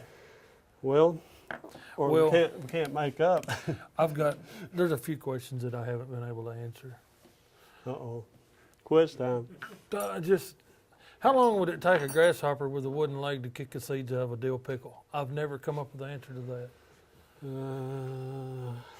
You never come up with an answer? Experiment, right? You would That's you'd the have to answer. conduct. That's all I've ever You got. would have I to just don't- conduct an experiment. I ain't got time for that. Huh? I just What keep. Surely we'll. What do they ask call somebody. that, Vince? Oh, back in science. All you can do, the very best I could possibly do, is make a hypothesis, There you go. Which Now is- you're hitting them big which words. is an educated There guess. you're hitting them big words. Because you got too many variables. You got different grasshoppers. You got different seeds. Yeah. You don't know how strong his good Yeah, leg yeah. is. So there's so many variables. So the very best you can do is just make a hypothesis and move on. And have a lot of grasshoppers. And a lot of grasshoppers. Okay. We was talking about drill bits. Golly. Hey, I've turned him red over there and he's not even on camera. Wow. What was we going to do? Oh, I know, Bobby. Let's Yes, sir. quit doing that. Let's make some plugs on our drill press. You want to? Because I love that plug cutter. We're going to take a break. We're going to move one of the cameras around where you can see real good. And I'm going to show you how to use a plug cutter on a drill press and how to make the plugs to fill those holes that the countersink bits have made. Tell them we'll be right back. We'll be right back. There you go. All right. This is your drill press.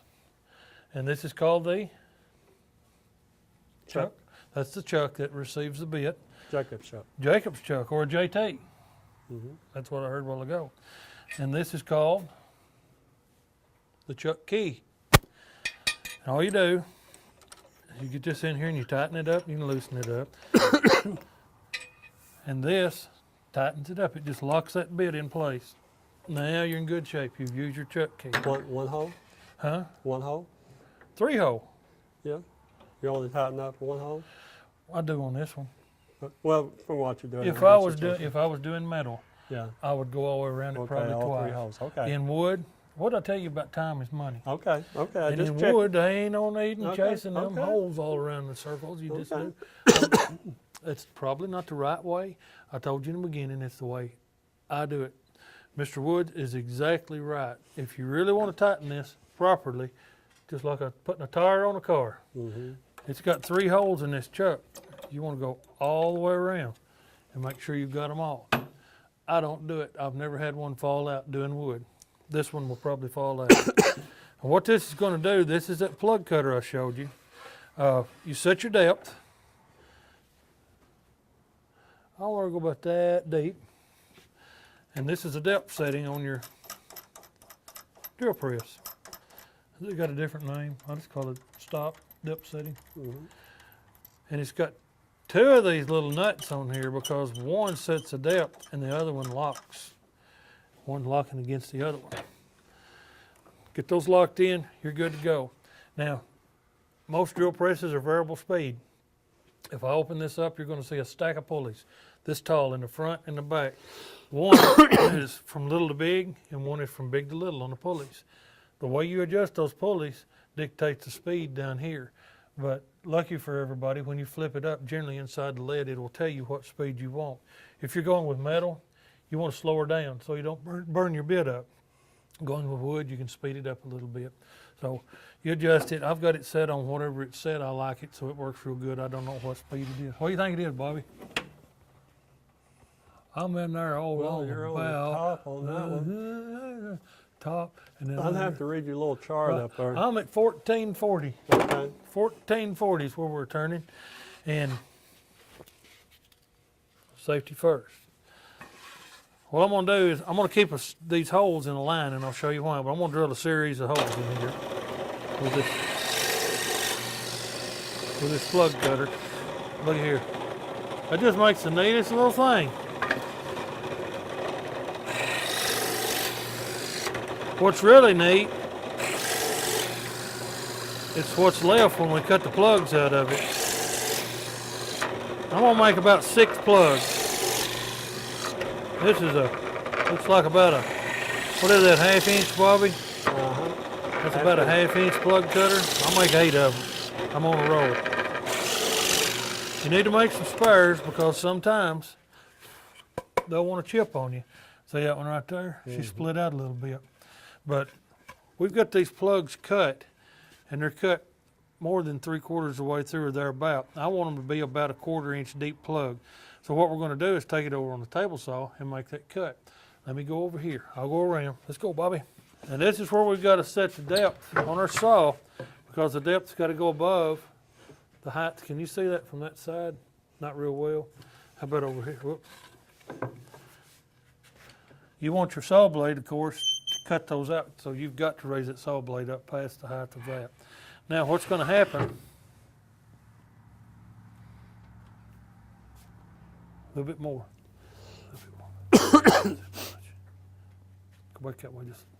I'm kidding. That's good right there. What's going to happen, I'm going to set this, and you want them to be a 1/4 inch, but normally you would set, if you want something 1/4 inch on table saw, you'd set 1/4 inch on your fence. Well, that's not the case. You want the 1/4 inch to be on the outside, because you want these to come out. You don't want them wadding up between the fence, because it shoots them at you and it hurts a lot. So I'm going to look at this and say I want to make these about a 1/4 inch thereabout. Okay, here we go. We're going to make our cut.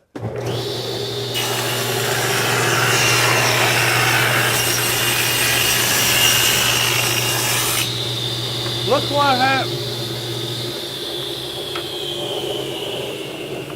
Look what we did, Bobby. You see them come jumping out of there? Yeah, that one broke. That's why we make a few extra. But look at there, folks. There is your plugs all day long. And what you really can't see, it's hard to catch it, that thing actually makes them taper just a little bit. So when you drive them in the hole, they tighten up. But that's how you make those. And here's the cool part. When you get through with it, you get one of these things that's left that I really like. Ain't good for nothing. I just like them, and I don't know why, just because they're cool. You that push back. I'm over 1.5 inches. Okay. I'm in my comfort zone. I'm not. I gotta use the push stick.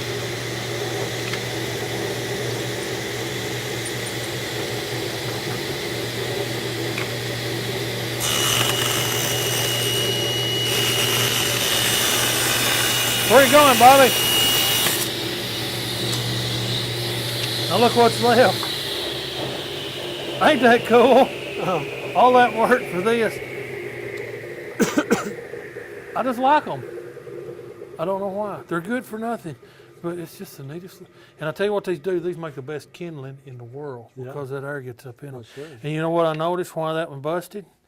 My piece of poplar was split. But anyhow,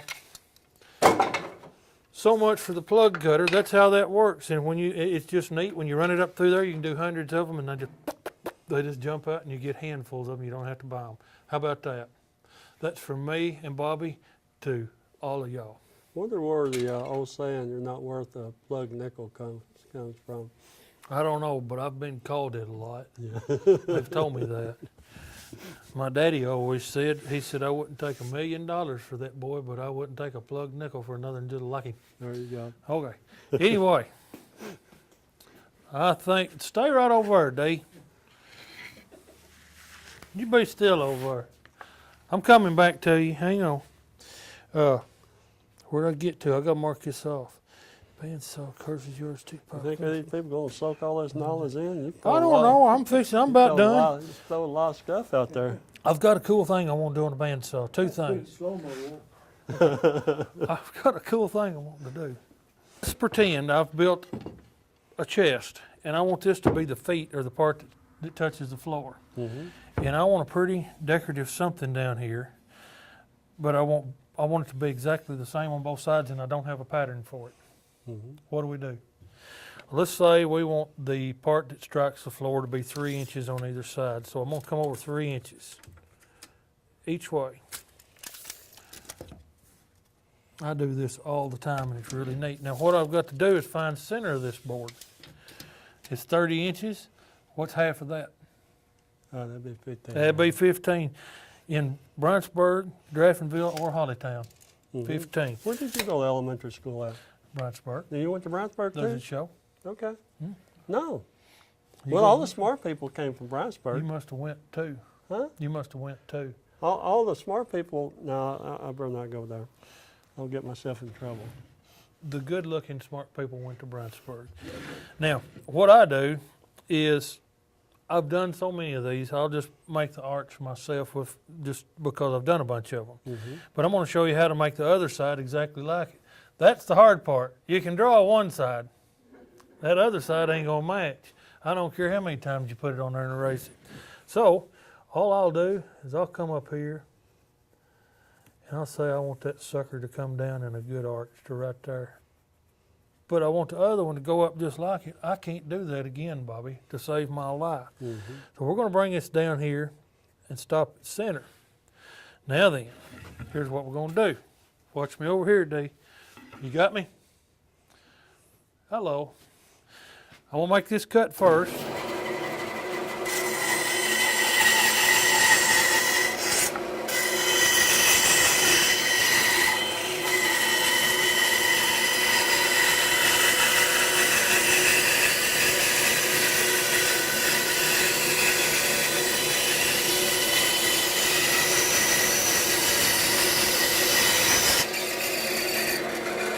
If you'll notice something, I saw Bobby watching me when I'm cutting.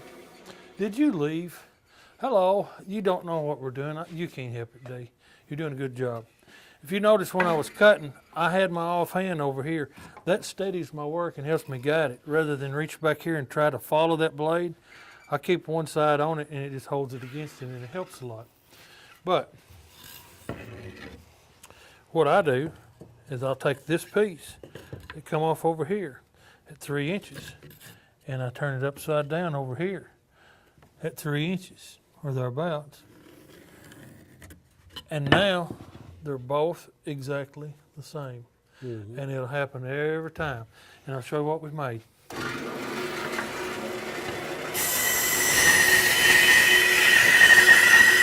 I don't know if you can hear me, but this is what I'm talking about. You use your offhand to steady your work.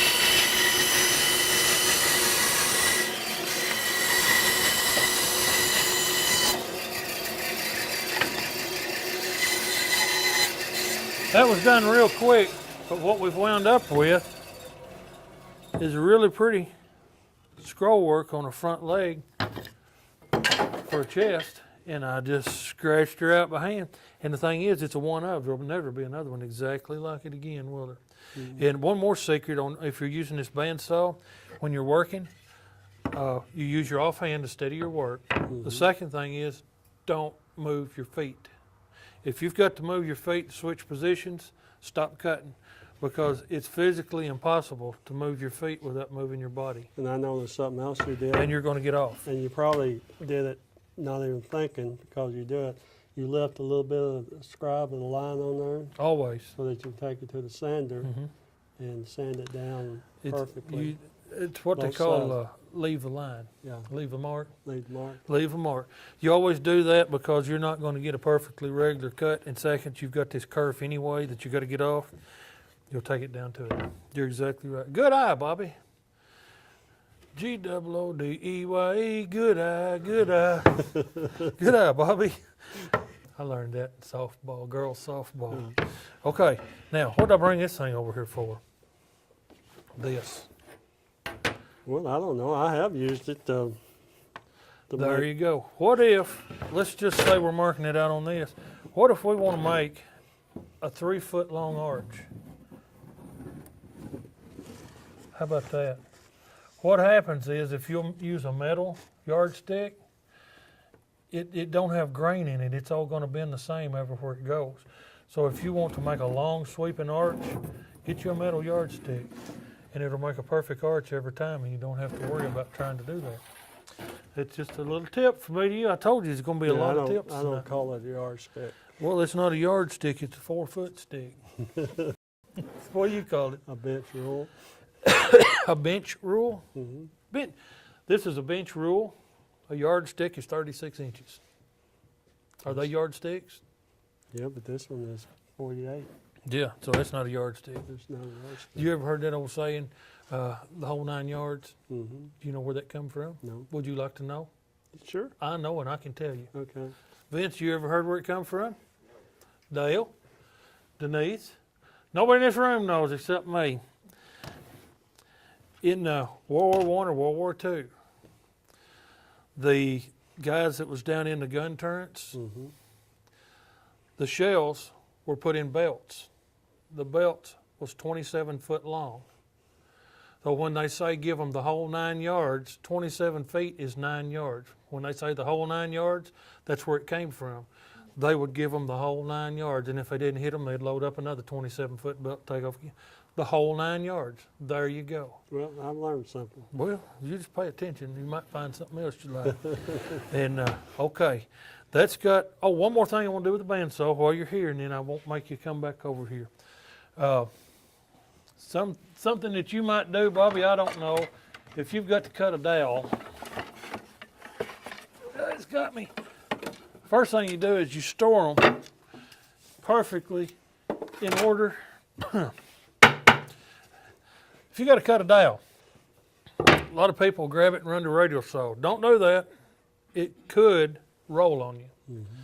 Chop saw, the miter buck saws that's behind you, same thing. That blade's turning forward. If you're not careful, it'll want to roll. A really good way to cut it is on the bandsaw. Mm-hmm. But the problem you got with the bandsaw that you don't have with the radial saw or the miter saw is the bandsaw's not set with a fence to make a perfectly straight cut. I'm going to show you how to do it on a bandsaw without having to use anything but your hands. You ready? First cut, if you try to make it straight, ain't gonna happen.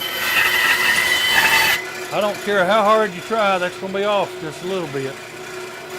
If you'll take this up here and roll it,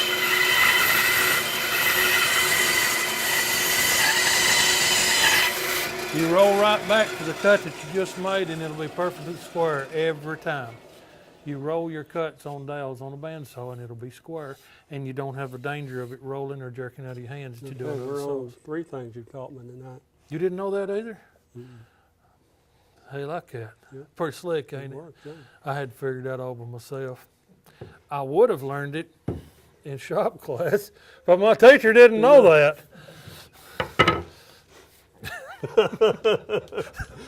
No comment. Self-taught. All right, we're going to move back over here. We're going to take just a break. We're going to go back over here, and I'm going to show you how to make circles. You know, you reckon Mr. Phillips invented the Phillips, and would it be Mr. Flat made the flat, or was it straight? Mr. Straight made the straight? It could have been. And what about the hex? Mr. Hex? I, It's just something I've always wondered. you know, I'm going to show you something. You know this, Randy? Hang on a second. I'm busy. I turned it on, but I don't need all that power. Okay. You're saving electricity. I see what So, you're doing. well, time's money, and you save a nickel here, a nickel there. Okay, if I measure this right here, that comes out 34 and 8/16. There's a half right there. 8/16. Yeah, 8/16. Yeah. Now, what if I wanted to make a bark halfway on this board? Well, you just Decipher figure, that out for me. you What would figure that out where be? the middle was and What- take your what- pencil and make a What, mark. what would If that- you want to go half of 34 and 8/16, No, I just want to find the center of this table here. the center of the table. Yeah. Well, half of 34 is 17. Well, half of let- 8/16 is 4/16. Yeah, here's the easier way. Well, Take you the tape. asked me.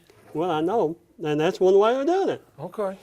Without having to cipher, you just take the, I was just take doing the what comes edge of the naturally. tape, come over here and put it on some even number. Any even number. Okay, that's 36. Half 36. of 36 is 18. 18. I'm gonna put a mark. Mark right there. Or do I go this way or that way? Well, this way? Well, right there is the very center of it. It don't make no difference, does it? And then when you measure it, that's the center. 17 and 4/16. Well, What happened? 4/16 is a quarter. You're right. Well, I thought it was. Quarter, yeah. But, I mean, if you can't cipher in your head, that's just a quick, easy All you got to way. do is just go to any even number, divide it in half, and that's the middle. It don't make no difference. Thank you, Bobby. I appreciate that. Okay. That was I take one of them things you taught me off now. okay. You're still 2 ahead of me. I'm still up 2. Yeah, you're still up 2. Okay. And we're running out of phlegm. Yeah. Okay. Here's something. Now, what would you use? What do you normally use? What's the tool that you use to draw a circle called? Uh, A divider? Is that what you use? No, use compass. A compass. You're trying to confuse me, ain't you? It's a compass. You use a compass to draw a circle, Mm-hmm. and it's just got the little point and lead. Well, what if I'm busy and that thing's over there, or I want to make my little compass A big circle. just don't go much bigger than this? What if I want to make a circle as big as this board? What if I want to make a 16-inch circle? right in the Here's middle, what you do. right from the center. Yeah. Here's what you do. How you find the center? You take that yardstick right there and you turn it cattywampus and divide it in half. Well, you can take a pencil and a piece of wood, just a little bit longer, And exit. and X here and X here. There, use this and show them real quick while I'm drilling a hole. You want my pencil? I need if I to may get it. borrow it, I need it back.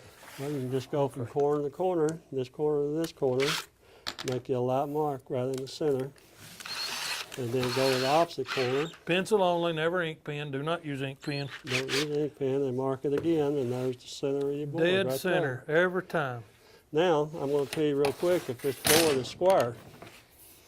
I'm going to measure from here to If here. it ain't, somebody else cut it. Okay, that comes out to 26 7/8. Mhm. So if I come over here and measure this, it comes out to 26 7/8. How's another way of So doing it? this board here is perfectly square. All the Yes, it angles is. are 90 degrees. How's another way of doing it? Even if you're measuring for this building, Mm-hmm. what's the formula? 3, 4, 5. 3, 4, 5 every time. You go 3 inches, 4 inches, and it'll be 5 across. 3 foot, 4 or foot, 5 foot. multiples of that. Whatever you want to do. Okay. Anyway, I'm gonna draw a circle. We gotta go. All right.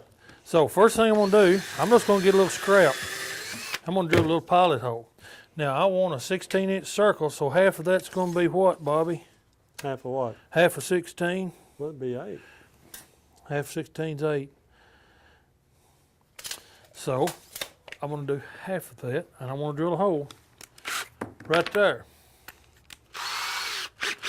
Off of this pilot hole center Mm-hmm. to this one. Then I'm going to use my screw. I'm going to stick it in this hole. I'm going to put it right in the middle, right there. We'll put it down in there just a little bit, just because I don't want it to fall and they'll laugh at me. It hurts my feelings when they laugh. Get on down there. Okay. Now, you have just made your own compass to make a perfect 16-inch circle. And you could have made it 15 and 3/8. You could have made it anything you want to. If you need to make a huge circle, if you want an 8-foot circle, put your holes 4 foot apart. You can make any kind of circle you want, and it'll work perfect every time.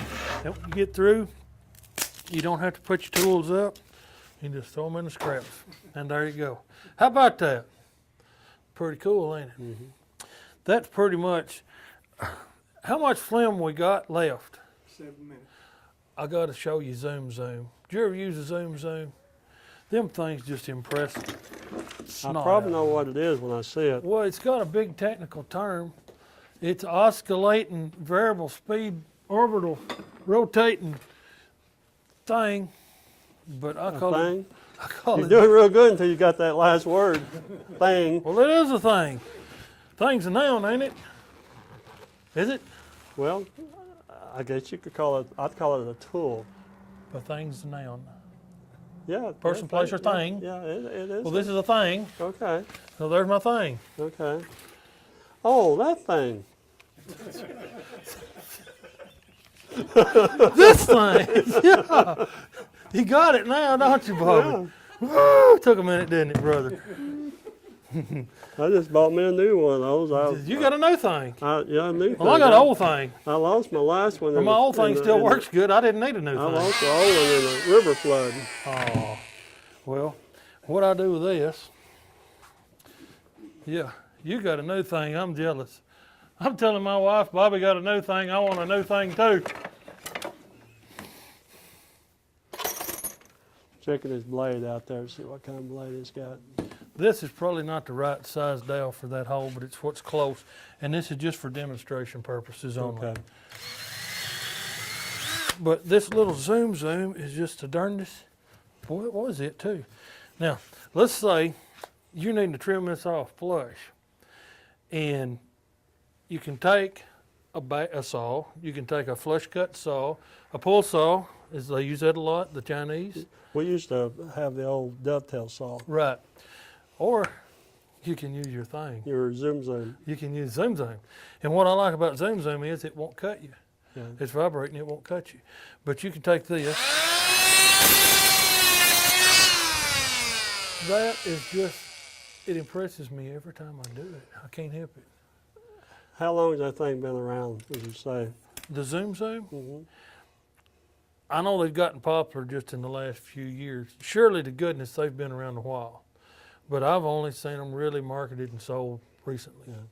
The reason why I say that, when I was 12 years old, I broke my arm. I had to have a cast put on it. I use one of And the these. doctor, he used a different looking tool, but it was the same thing, the Same arm saw. as a Zoom Zoom. Yeah, and I thought he was going to cut my arm off, and It he won't just went cut to you. shoot right up my arm and take that cast I off. bet you that's where it comes from. Huh? And you can get all kinds of Somebody, different. somebody That's- like you thought, Hey, hey, I could use that for cutting dowel rods Hey. off plus. and you know what? If you get too much putty or caulk or something, need to get it off, you can get this attachment, and it just comes off. You can make half moon. I like the half moons for cutting out electrical outlet holes in sheetrock. It's great. But You know what we use them for? what do you use them for? Use them in, Trim your toenails? well, it works great. No, I tried it on mine. Sparks flew everywhere. I do a lot of missionary work, Uh-huh. disaster relief. Yeah. And we use that, when the water gets up in the house, say 3 feet high, Cut your sheetrock. we take and cut the sheetrock with it. It That's doesn't just make the as mu- handiest it doesn't little make tool. a lot of dust. Yeah, don't make it. It don't because it's not throwing anything. Mhm. You can cut sheetrock. You can cut that dowel. Mhm. Oh boy, I hooked it to the table. Hold that still. And you don't push it. You let it do the work. You let it cut.